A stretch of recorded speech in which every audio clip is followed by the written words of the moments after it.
Imagine a lighthouse on a cliff. Its light turns all night, guiding ships away from the rocks. Any passing ship can see that light. It doesn't matter whether it's paid or not. You can't turn the lighthouse off for one specific ship and leave it on for the rest. This lighthouse poses a fascinating economic problem. If you can't exclude anyone from benefiting, why would anyone voluntarily pay? And if nobody pays, who builds the lighthouse? Paul Samuelson, one of the most influential economists of the 20th century, used lighthouses as the perfect example of a public good. He argued the market would never provide them in sufficient quantity. Only the government could. Ronald Coase, whom you already know from previous episodes, investigated the actual history of British lighthouses and found something unexpected. For centuries, many lighthouses in Britain had been built and operated by private companies, which charged tolls to ships at nearby ports. It wasn't a perfect market, but it worked. Two great economists. One lighthouse. And two opposite conclusions. That tension is exactly what this episode is about. We've seen that externalities occur when prices don't capture all costs or benefits. Public goods take this problem to the extreme. They're goods where exclusion is impossible or impractical. And that poses a dilemma that has fascinated economists for generations. Economists classify goods by two properties. The first is excludability. Can you prevent someone from using the good if they don't pay? A cinema is excludable. If you don't buy a ticket, you don't get in. A streetlight is not. It illuminates everyone, whether they pay taxes or not. The second is rivalry. Does one person's use reduce availability for another? An apple is rival. If I eat it, you can't. A radio broadcast is not. My listening doesn't prevent you from listening. Combining these two properties gives us four categories. Private goods are excludable and rival. A loaf of bread. A pair of shoes. A car. These are the goods markets handle well. Club goods are excludable but not rival. Cable television. A gym until it gets crowded. An uncongested toll road. You can prevent access to non-payers, but one person's use doesn't diminish it for others. Common resources are rival but not excludable. Fish in the sea. Water from an aquifer. Grass in an open field. Anyone can use them, but one person's use reduces what's left for others. And pure public goods are non-excludable and non-rival. National defense. Street lighting. The town hall's fireworks display. You can't prevent anyone from benefiting, and one person's benefit doesn't reduce another's. Public goods create a devastating problem for the market. It's called the free rider problem. If a good is available to everyone regardless of whether they pay, the rational incentive is not to pay.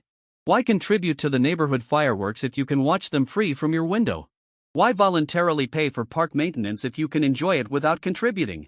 If everyone reasons this way, nobody pays. And the good isn't produced. Even though everyone wants it and would be willing to pay their share, the temptation to free ride destroys the possibility of cooperation.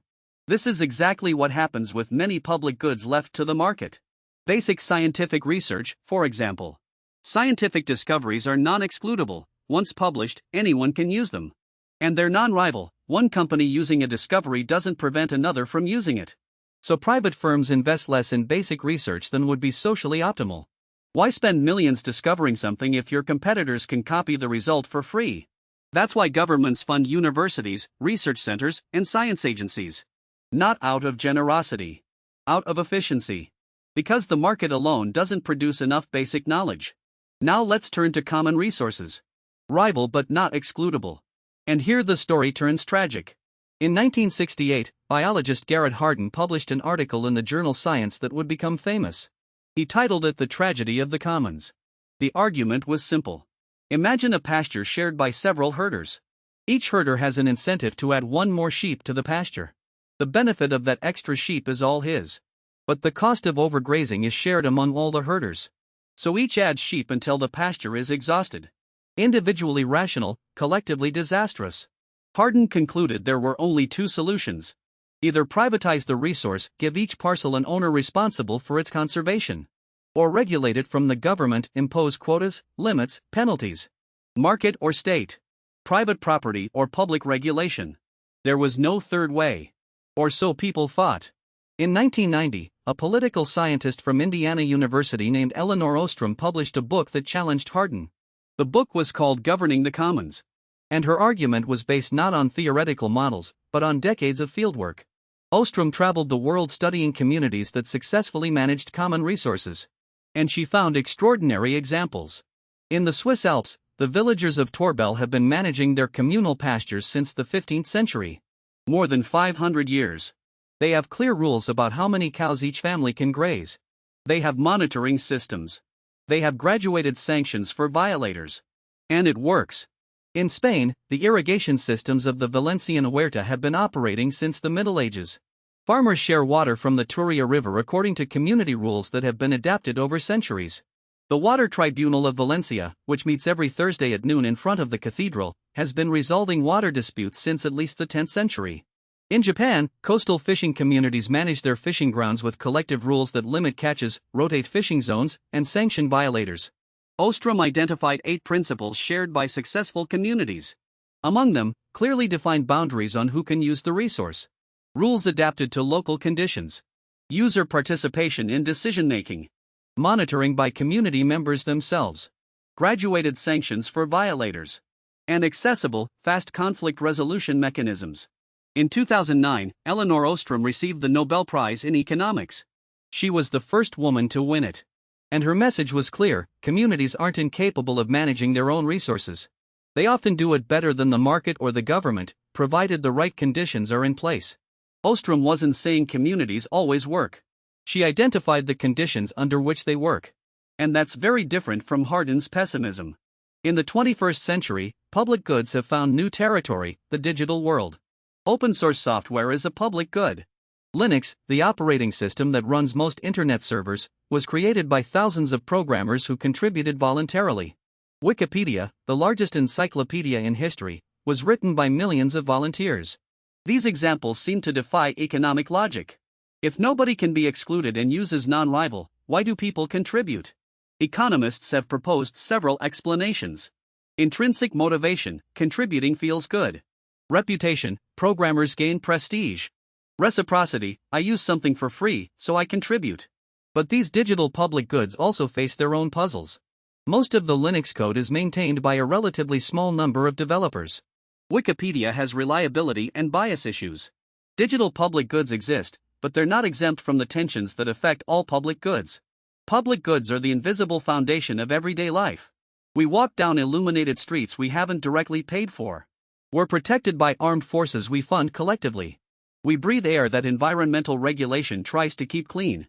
We use scientific knowledge financed by previous generations' taxes. These goods don't appear on any store shelf. They have no barcode. You can't buy them on Amazon. But without them, nothing that is bought and sold would have value. One of the paradoxes of public goods is that they're so ubiquitous they become invisible. Nobody thinks about the sewer system until it fails. Nobody values basic research until it produces a vaccine. Nobody appreciates community rules until they see what happens without them. And the communities Ostrom studied teach us something profound. Collective management isn't a utopia. It's a millennia-old practice that works under the right conditions. The Water Tribunal of Valencia has been functioning for more than 1,000 years. 1,000 years. That's not theory. That's history. 3 ideas to take away from this episode. First, public goods are non-excludable and non-rival. You can't prevent anyone from using them, and one person's use doesn't diminish another's.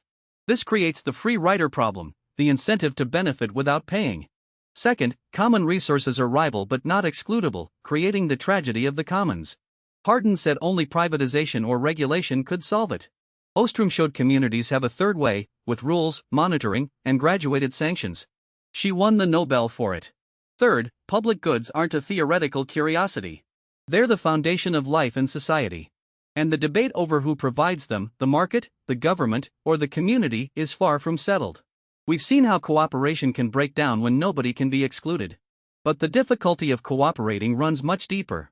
In 1950, 2 mathematicians at the RAND Corporation created a simple game that revealed why 2 rational people might betray each other, even when cooperating would benefit them both. It's called the prisoner's dilemma. And its implications go far beyond prisons. That's next time.